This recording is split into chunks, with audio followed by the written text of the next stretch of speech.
All right. So today we're going to be talking about the differences between the US and Australia. So, as some of you may know, I play college basketball here in the US. I'm originally from Sydney, Australia, and there were a good amount of things that I found surprising. So, for today, I made a list of about 11 to 12 things that I thought were surprising to me and pretty much a big culture shock. All right, so let's dive into it. The first one I need to get out of the way. The stereotype of insects about Australia is beyond anything you could ever imagine. Okay, they think that we have 10-foot spiders in our bathroom, just under our beds and everything. It's crazy. Like, if I was to talk to an American, first they'll ask me if I rode a kangaroo, and then the second they'll ask me about the snakes and the spiders. Okay, and every single time I need to say to them, no, it's only if you go out in the country. You really have to think about that, right? If you live in Sydney, Melbourne, Perth, or anything like that, any metropolitan area, you're not going to find any spiders or anything like that. And it's baffling to me, right? So that was the first one, okay? And on top of that, the amount of deer, like when I'm driving on the freeway here, I need to be actively looking for deer because they can come out of nowhere, right? They would eat grass or whatever they're eating on the side of the road, and then they'll just walk on, and then you just hit them, right? There's nothing like that. Maybe kangaroos, but even then. And then obviously you have Florida with the gators. Yep, gators are everywhere. And there's also like skunks and raccoons here that just in random places, like the garbage bin disposals or out in your backyard or something like that. They are here. Number two is that people, at least in the Midwest that I know, spit everywhere. And it's like, it can be indoors too. And they'll just spit. Like, that was probably one of the weirdest things that I've ever experienced. I didn't see it as much when I went to California, but I did still see it a little bit. Yeah, it's a weird habit, actually. This one I can for sure say is nationwide. People in America only use forks. Like, they're not using a fork and a knife. They're not using a fork and spoon. It's just a fork. Like, they do everything with a fork. So that was a bit of a thing, because I know in Australia, if you just eat it with a fork, it's very casual, but you're not eating as a family with just a fork. You typically have a fork and a knife or a fork and a spoon. So the fork only was kind of weird to me. Number three was hibachis. Now in Australia, if you go to a hibachi, you're gonna spend a lot of money. The chef is throwing food at you, and it's an experience, right? It's a group experience. In America, hibachis are so commercialized that you can just go there any regular day of the week. The chefs will cook up something. It may or may not be in front of you either, and then they just serve it to you. All the theatrics and stuff, I'm sure there's some of those here, but for the majority of it, they're like playing with their food, they're cooking on the grill, and then they're giving it to you, and it's relatively cheap. In Australia, no one lives in the middle of the country, but no one wants to live there. In America, I'm here right now. There's people in Texas, there's people in Colorado. In a lot of the middle of America, there is a huge population of people living here. And it is, compared to Australia, it's very interesting because Australia, everyone lives on the coast. Here, sure, there's a good number on the coast, but there's also a lot of people in the middle, which I thought was pretty cool, because that means you can actually go there if you want to, go for a tourism area, or you want to fly there or something like that. Number six, sports is a religion. I highly encourage anyone to come to America during the Super Bowl. It is insane. And not even just the Super Bowl, even if you don't follow sports, you're expected to follow a football team. By football, I mean American football. You're expected to have a team. And if you don't have a team, someone will convince you to join their team, and they could give you an essay about why you should join their team. It's insane. I mean, every bar you go to, every sports bar will have 1,000 TVs with football, basketball, any sport, you name it. And it's a religion to so many people. I mean, if you think about a regular weekend, Sunday night football is one of the biggest things any family can do. And most families do it, matter of fact.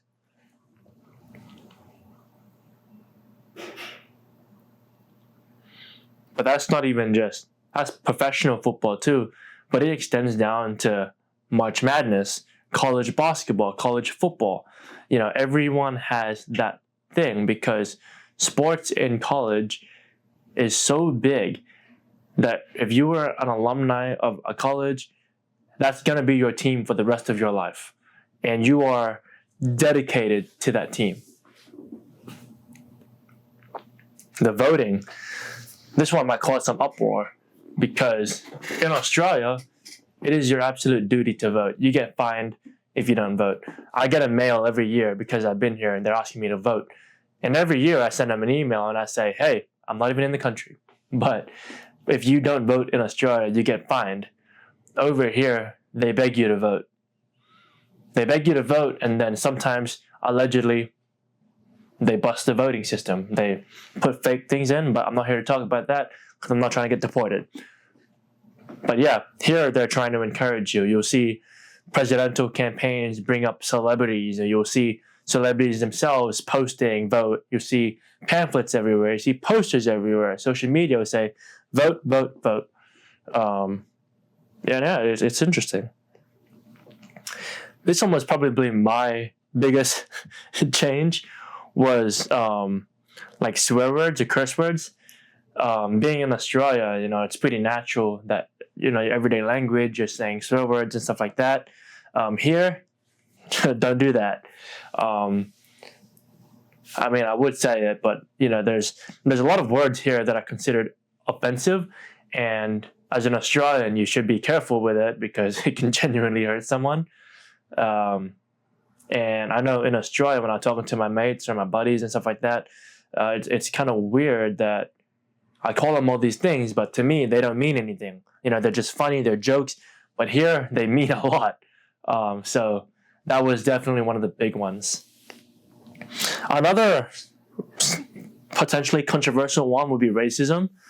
In Australia, I feel like no one really talks about it. They say how to stop racism is to stop talking about it. Now, does it stop it or does it neglect it? I don't know. But what I can tell you is that in Australia, no one really, I don't know, I don't want to say racism doesn't exist, but you definitely don't feel it as much as you feel it here, especially between, white people, black people, Hispanic people. It's taken to a whole nother level here. I would go as far as saying it's potentially overspoken about here. And I think there is a big victim culture in America. Now, I'm not saying this as a bad thing, but I think... But yeah, I personally don't understand why it is. But yeah, I just wanted to say it how it is, though. Number 9, sugar is in everything. And that is absolutely true. Everything has sugar in it, and most things are deep fried. Healthy food is expensive in America, and fast food is cheap. That is essentially all it is. But yeah, there is a lot of sugar in a lot of the meals here, and a lot of the desserts here. Personally, I like bigger portions because I'm a bigger size guy, but yeah, the efforts for health and wellness, I don't think is up to the standard that I would like it to be. I think in Australia, they've done a really good job with, how fresh food is, and how good the food is. But I think that's something that America could fix. Every state is like a different country. This one is actually so cool to me because it means in such a big country, in such a big state, a country, I can travel to different states and it will feel like a whole new experience. I can confidently say that if you lived in California, the people there would be so different to if you lived in Texas. And even then, it's different to people if you lived in Chicago, right? Now, I've been in college for 4 years, and in college, everyone comes. It's very normal for people to come from other states to join up. It isn't as common in Australia. Like, I wouldn't go to Melbourne University if I'm in Sydney, but here they would do that. They would pack their bags up and go. And the people are so different, and the monuments and the statues and the scene and the vibe of every state is astronomically different to everything else. This one hurts me to say it because I do miss it. But coffee. America, please fix your coffee. The best coffee I've had in America were the ones that use Australian coffee beans. And I know that's biased. I know it's biased. But it is so true. I don't know what they do here, but the coffee is often bitter or too sweet or flavored. I remember the first time I came to America, I ordered a cappuccino and they asked me what flavor. I said, "What flavor do you have?" And they were like, caramel, vanilla, or something else. And I remember thinking, no flavor? I ended up getting the vanilla, but it was terrible. Don't do it. But yeah, the coffee culture in America is very much grab and go. It's not for sometimes it is. Sometimes it is, let's get a coffee, sit down and chat. But a lot of the times it's really just grab it, go, on the go. It's very quick. Which is why I'd say Starbucks isn't in the best shape in Australia, because Australian culture is very much more, let's enjoy this coffee and watch the view. But yeah. Now the second last one I had a lot of trouble with, and I still do, but it's a lot better now, was tips. If you go to a restaurant, you have to pay, you have to give a tip. And if you don't, it's kind of frowned upon. Standard is 10%. It's starting to look like 15 to 20% as time goes by. But if you came here and you did 10%, I'm sure that's fine. With that, some restaurants will do what they call a gratuity tip, which is like they add the tip onto the bill already. I'd say I prefer that method, but it does get a little bit confusing when sometimes they won't tell you, or even sometimes you feel guilty just leaving after you pay. But yeah. Last one is more towards student athletes. We practice 6 out of the 7 days. In Australia, you might practice with your sports team maybe twice a week. Over here, you're going to lift 2 or 3 times a week, and then you're going to practice 6 out of the 7 days, which I think is better. And I think how serious they take their sports shows how good the USA is at sports in particular, which is why they win a vast majority of Olympics. And it's true. Now, you may argue that they have about a population of 300 million versus Australia with like 30 million now, I think. But the amount and to the extent that they train and practice is triple what we do. So it's no surprise to me why they're so good at sports. And that's something that I think Australia could really do. That was still an adjustment for me because I used to practice. I practiced with multiple teams that I would practice about 4 or 5 times a week. But when it was the same team 6 days a week, I found my growth to be tremendous.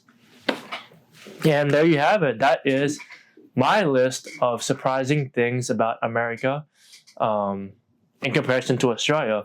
So I hope this helps you, and I hope this motivates you to come check out America or stay in Australia. It's up to you. But yeah, make sure you follow and subscribe, and I'll see you next time. Thank you.